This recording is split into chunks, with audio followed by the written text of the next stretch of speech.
Well, with the legal tampering period set to open in about a week, Sigmund, teams aren't messing around and they're getting to business when it comes to getting rid of players or Yeah. potentially getting rid of players. We're here to talk about wide receivers on today's edition of the Audible. Cecil, Lammey, Sigmund, Bloom, and DK Metcalf requesting a trade because Tyler Lockett's released. Maybe not. That's why, but and then Jackson Smith and Jigba.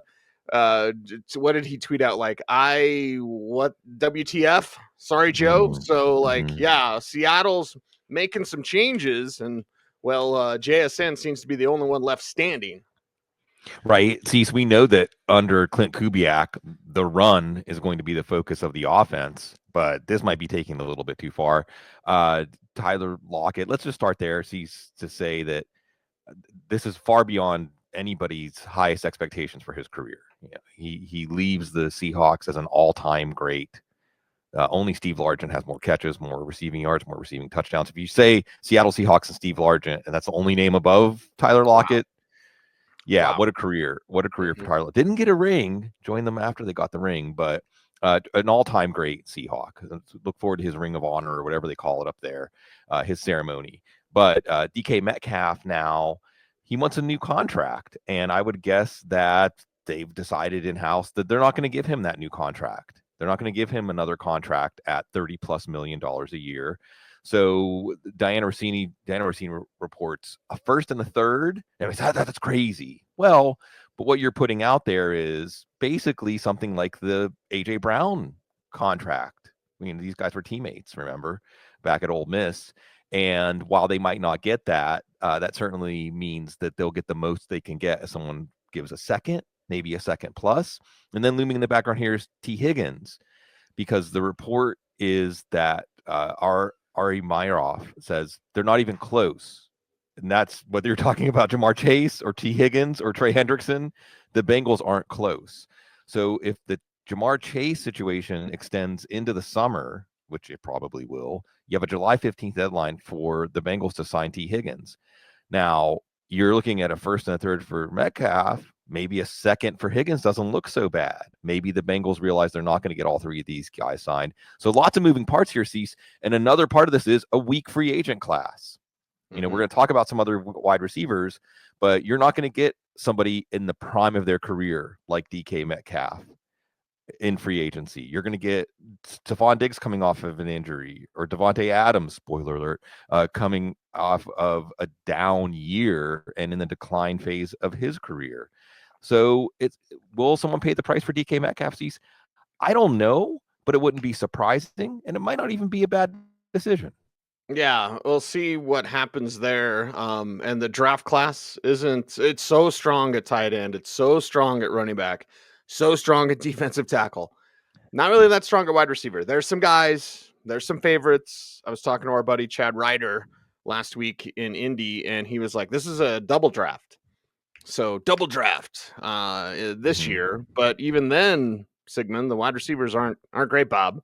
So, like, okay, maybe someone does pay this price. Let's go to Adams, as you mentioned there.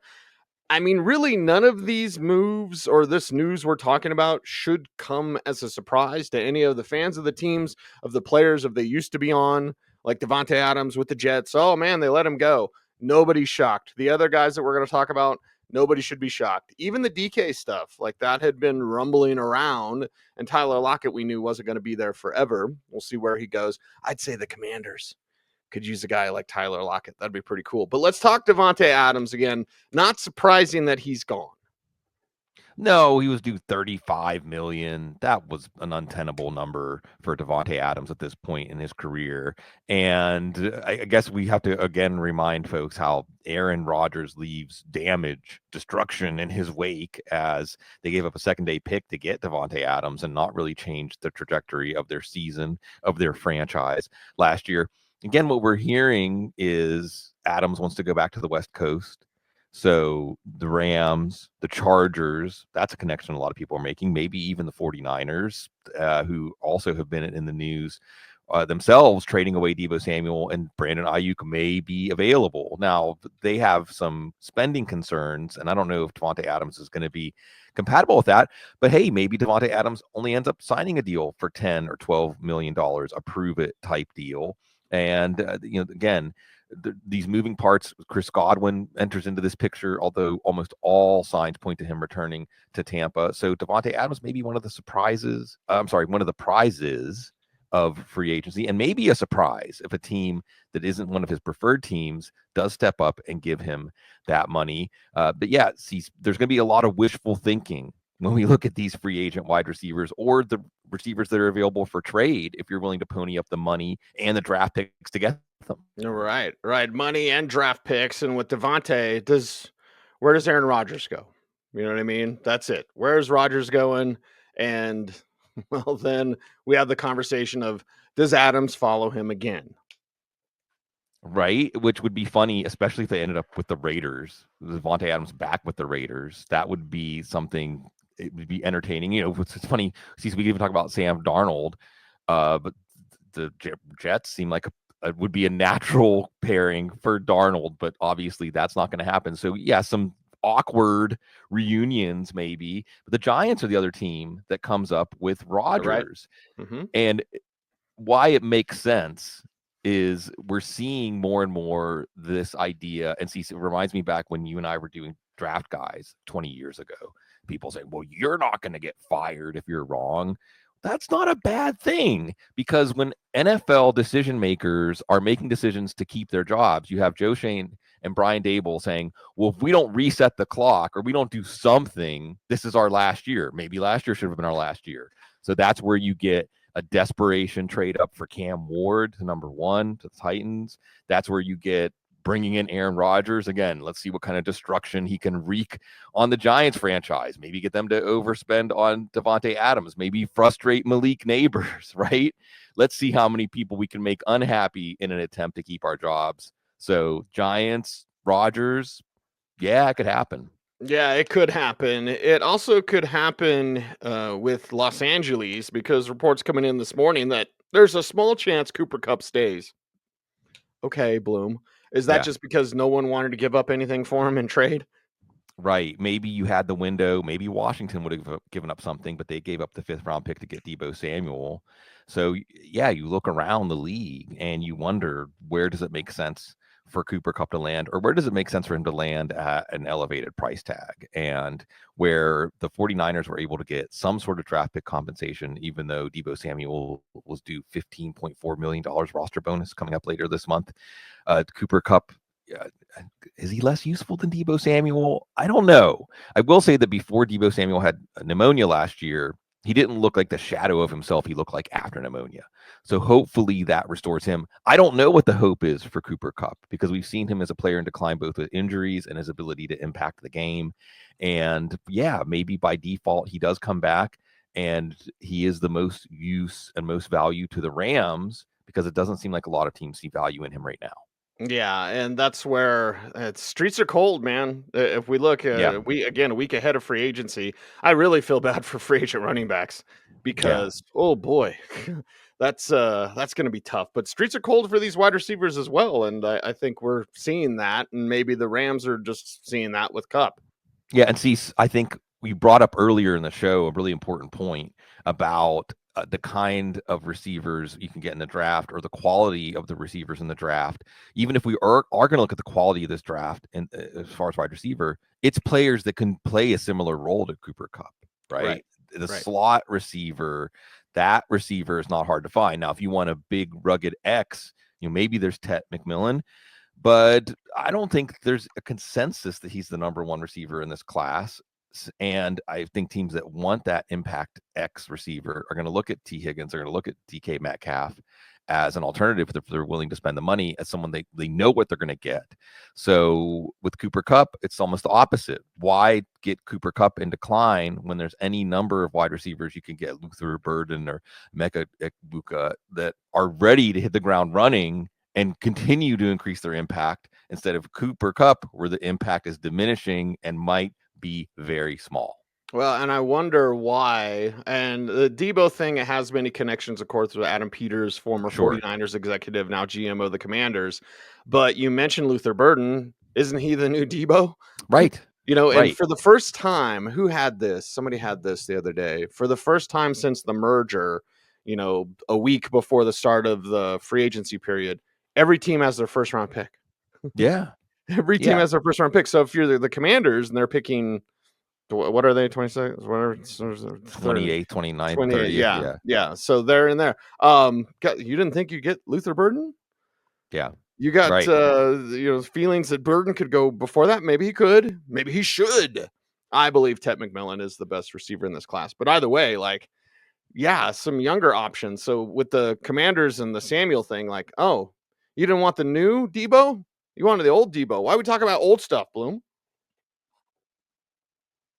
Yeah, I guess maybe this is a splurge. Washington is so far ahead of schedule. They have the cap room, they have draft capital, and instead of having to compete with an open market for Deebo Samuel and maybe getting a discount, they don't have to compete. And they also send Samuel a message of how much they value him and the team, how much they're maximizing that Super Bowl window, which was open that nobody realized it was open going into the year. Not only is it not, it's open, they're going to expand it.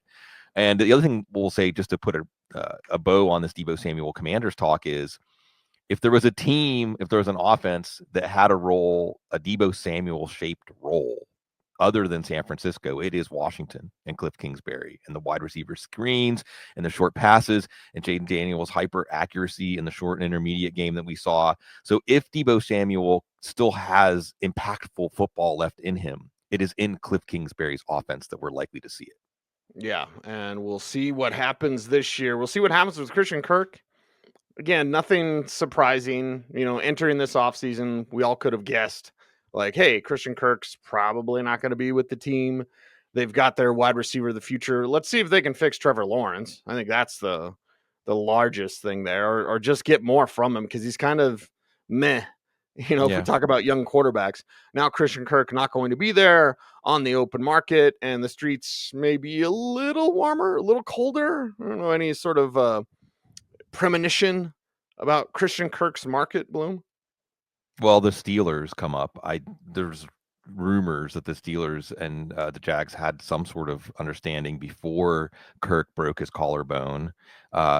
Certainly, Washington would have been a team we would have considered before they traded for Samuel. Maybe still. They only have Terry McLaurin and Luke McCaffrey otherwise under contract. There's a lot of teams that could use Kirk's deal. And look, let's say, as I mash my points together here, Kirk's deal, remember, it was a 4-year, $72 million deal. And Trent Baalke, who's no longer the GM, but the idea was, this is terrible. The league must be angry. You're pushing up the value. Well, he got to the year 4 of a 4-year deal, so it wasn't that bad of a deal. But in the wake of that, you're going to have Parker Washington, 6th-round pick from 2023 to Penn State. He's exceeded expectations. They're going to bring in somebody else. Maybe they're going to bring in Ted McMillan, picking in the top 10 of the draft. That's possible, pairing him up with Brian Thomas. They also signed Gabe Davis last year. What's interesting to look at as far as this offense is, like you said, can they get Trevor Lawrence going? Because you look at Liam Cohen's past. He was part of the team that helped get Jared Goff going with the Rams. The 1 year that Will Levis looked like he was going to be a good NFL quarterback, that was under Liam Cohen. Cohen worked with Baker Mayfield with the Rams to help revive his career, and then the two of them boosted each other last year. So you're looking for a quarterback-friendly head coach, somebody who has a track record of maximizing their quarterback's talents. That would be Liam Cohen. Now you're looking at who are the other targets going to be. The other thing I want to mention in this whole picture is James Gladstone. He says, is it weird to see a 34-year-old GM? Is it weird to see a GM that is a lot younger than us now? And he's saying, hey, Brenton Strange is a guy that has a role that we have not yet seen. Does that mean Evan Ingram is on his way out? So James Gladstone, coming from the Rams, big part of, again, his Rams connections, and a savant, going to roll up his sleeves and makes. Yes, absolutely. That's how you become a 34-year-old GM in the NFL. Right. So he's not going to sit back. He's not going to be passive. He's going to be active. And while the decision to let Kirk go was not surprising, we will probably see some aggressive decisions to help Trevor Lawrence and Liam Cohen in their first year together. Yeah. Other wide receiver news, just quickly, Bloom, and maybe ending on a sad note. But 3 teams may pursue Darius Slayton. That's the story that came in today. Steelers are in that market. We have De'Ami Brown may be too expensive for the Commanders. So that story's been coming in. And then Tank Dell underwent surgery on Wednesday and is going to miss the entire 2025 season. So, and I think we can roll this Tank Dell conversation into like a Tez Johnson conversation, because when you're super quick and super fast and super little, things can happen. So hopefully Tez Johnson stays healthy forever and ever and ever, because Tank Dell, now we won't see him until 2026. Yeah. And so unpacking each one of these, Darius Slayton, remember his rookie year, he looked like he could be in the Terry McLaurin mold. It didn't work out, but probably more because of the quarterbacks than because of Slayton. And as you're alluding to, see some sort of deal in the $10 to $15 million per year range. It's not going to be surprising. Teams are going to pay for the production they expect to get, not the production that already is in the rearview mirror, which was reduced by Daniel Jones and company. De'Ami Brown came on. How many times have we seen it, Cease? A big playoff season going into free agency, a big payday. Maybe he doesn't deliver on that, but this again underscores the thin free agent class at wide receiver. And then when you get to the Texans, well, they're going to be one of the buyers. Stephon Diggs going to free agency, coming off of an ACL tear. Tank Dell, they're not going to have him. So it's Nico Collins. And yeah, they still have John Mechie. They still have Xavier Hutchinson, Matt Waldman favorite. But they need, whether it's via the draft, certainly we could see them as one of those slot receivers we've talked about, Cease, already in this show, Burden, Egbuka. They make a lot of sense. There's an Ohio State connection there with CJ Stroud. Maybe they're a team that trades for DK Metcalf. Remember how aggressive they were last year trading for Stephon Diggs, showing, hey, we are in a Super Bowl window now. I know CJ Stroud had the sophomore slump, but there's no reason for them to say that's over just because of how things went last year. Still made the playoffs. So I think you're going to see the Texans as one of the active buyers, whether it's through the draft, free agency, or both, sadly, because of the Tank Dell situation. And hopefully we could see him play in 2026 and return to something like what we saw, which was a sensational player in the first 2 years of his career. Okay, that is a wrap for today's edition of The Audible. He is Sigmund Bloom. You follow him on all the socials at Sigmund Bloom. I'm at Cecil Lammey. The show is at The Audible. There is no off season, only a non-playing season, and we are in it with free agency set to begin. Next week's show going to be hot, hot, hot. So stay tuned for that. He's Sig. I'm Cease. We are The Audible. Thanks for watching. Stay tuned. Stay frosty.